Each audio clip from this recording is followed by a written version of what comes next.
Salut tout le monde. Alors comme prévu, on continue la découverte des mégalithes du Cosméjean. Et aujourd'hui, on se rend à environ 2 km du dolmen de Pierre Plate, près du hameau de Valbelle, où se situe le dolmen du même nom. Les monuments de la région sont parfois assez difficiles à trouver, mais celui-ci étant localisé près de la route, je ne pensais pas avoir de problème. Voilà, donc normalement, en suivant ce petit chemin, on va tomber sur un petit dolmen assez typique de la région. Mais vous me connaissez, j'ai forcément pris le mauvais chemin. Bon, on va dire que ça m'a permis d'admirer la région et faire quelques découvertes. En tout cas, c'est une région assez venteuse, encore une fois, comme tous les hauts plateaux.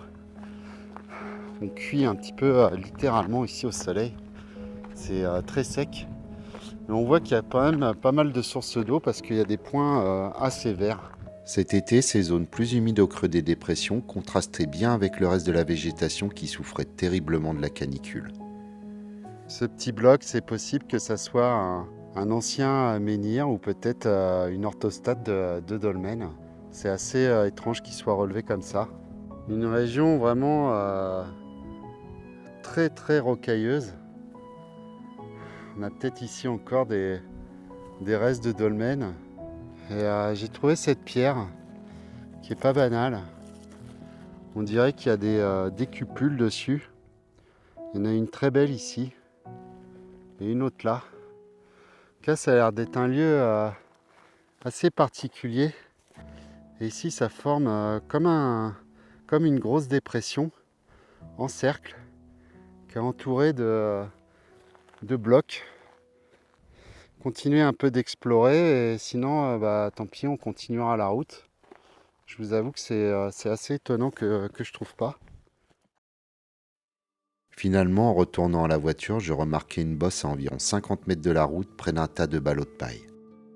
J'avais lu que le dolmen de Valbelle était encore enterré dans son tertre. J'étais donc sur la bonne voie cette fois-ci. D'ailleurs, désolé, mais il y avait énormément de vent à ce moment-là. Ça refroidit l'air, mais pour le son, c'est vraiment pas terrible. Donc on a un très beau tertre d'environ 12 mètres de diamètre. C'est ce qui m'a permis de repérer assez facilement le site parce qu'effectivement j'étais allé une centaine de mètres plus loin et du coup je ne trouvais pas. Et quand je suis revenu sur la route, j'ai vu cette bosse et je me suis dit obligé c'est ici. Et effectivement, je me suis pas trompé. Et on va pouvoir découvrir ce beau dolmen typique du Cosméjean. Encore une fois, c'est un dolmen à couloir simple avec une unique dalle de couverture. Elle a été, comme trop souvent hélas, brisée lors d'anciennes fouilles. Il en manque un tiers environ, et les nombreux fragments de roches que l'on retrouve éparpillés autour du tertre en faisaient certainement partie. Ses dimensions sont d'environ 4 mètres de long pour 2,50 m de large et une épaisseur de 40 cm. Son poids est estimé à 9 tonnes. Ses proportions sont donc très semblables à celles du domaine de Pierre Plate. Alors, vraiment une très belle dalle de couverture. C'était vraiment des gros morceaux uniques, puisque forcément elle a été cassée aussi lors des fouilles, celle-là. Toujours la même pierre, une sorte de calcaire assez friable. Ça devait être assez facile de le casser et même de tracer des cupules dedans. C'est vrai que souvent on voit plein de formes assez étranges. Plusieurs petites rigoles qui partent. Ça c'est sûrement l'érosion depuis que ce monument a été installé. Et vu qu'on retrouve énormément de cupules ici sur des monuments, on se pose toujours la question de savoir si ça n'avait pas été fait exprès pour faire couler des liquides sur ces dalles et pratiquer des sortes de rituels. Ce dolmen fut fouillé à une époque indéterminée, mais on sait qu'il contenait, outre les restes de 7 adultes et 6 enfants, quelques tessons de poterie, des pendeloques, ainsi qu'une soixantaine de perles diverses en os ou en coquillage. Une trentaine d'entre elles, associées à des pointes de flèches crénelées en silex et un pendeloque en forme de griffe taillé dans du jaillet, prouvent une utilisation de ce monument entre moins 2500 et moins 2200 avant Jésus-Christ. Il fut aussi réutilisé à une date inconnue car son entrée fut réaménagée avec l'ajout d'une dalle. D'ailleurs, celle-ci est notée comme pointant à 110 degrés est. Donc on ne peut pas vraiment entrer dedans. Je vais quand même essayer de voir s'il n'y a pas une bestiole qui m'attend. Mais sinon, encore une fois, un dolmen assez typique de la région de la Causse. Alors toujours la même technique de construction avec deux grosses dalles pour former les murs. On voit qu'elle a été quand même pas mal fracturée celle-là. Et une longueur d'environ 3,50 m qui est assez typique des monuments encore du coin. L'intérieur est vraiment exigu. Ça fait à peu près 1 m de haut et 1 m de large. Alors toujours le sol est jonché de ces fragments. Est-ce que c'est des fragments qui ont été rapportés depuis sa restauration ou finalement ça permettait de faire un peu comme un dallage? Parce qu'on retrouve ça dans tous les dolmens que j'ai vus. Là j'ai mis complètement la tête à l'intérieur. On voit mieux les orthostates. Sûrement qu'elles ont été fracturées au cours du temps. Parce que je pense que c'était des dalles uniques.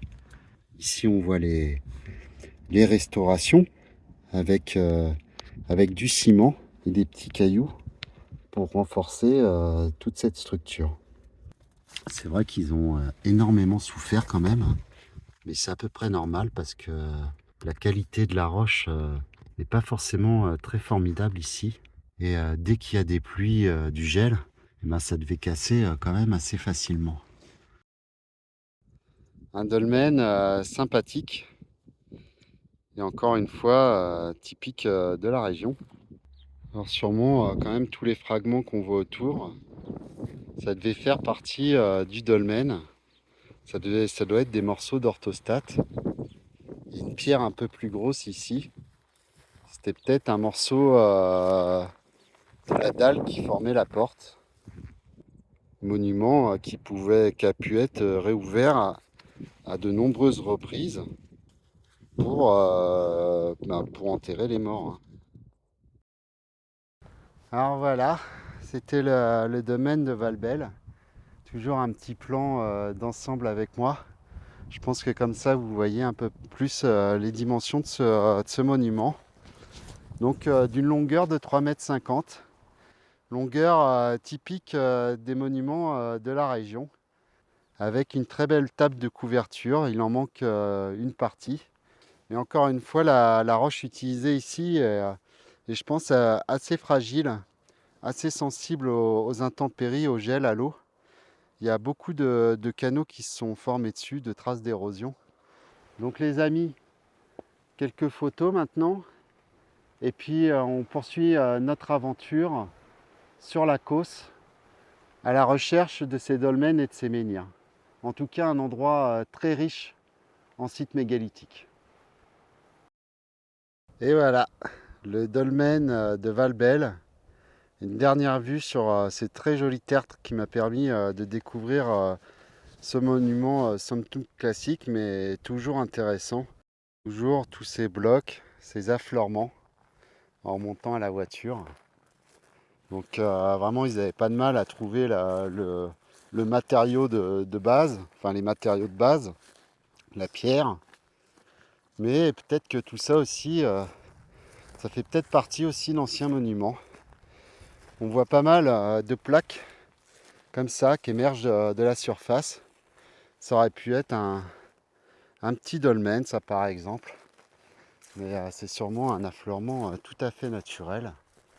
Il y a sûrement aussi des menhirs qui l'entourent, aujourd'hui disparus ou enterrés, cassés. C'est assez difficile à dire.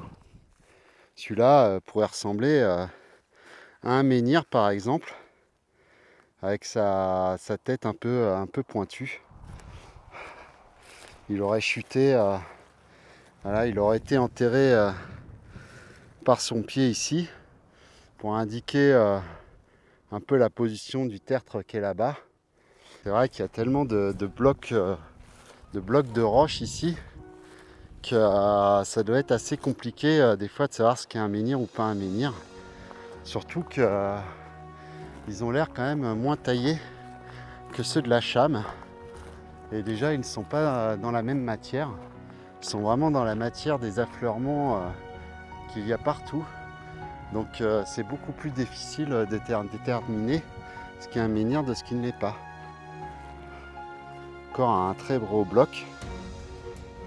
Celui-là ne ressemble pas forcément à un menhir, parce que la forme semble trop naturelle. Allez, on regagne la voiture, parce que comme d'habitude le temps file. Dans la prochaine vidéo, on ira visiter le dolmen de Comblé-Brouze, le plus grand dolmen du Cosméjean. Alors à bientôt les amis.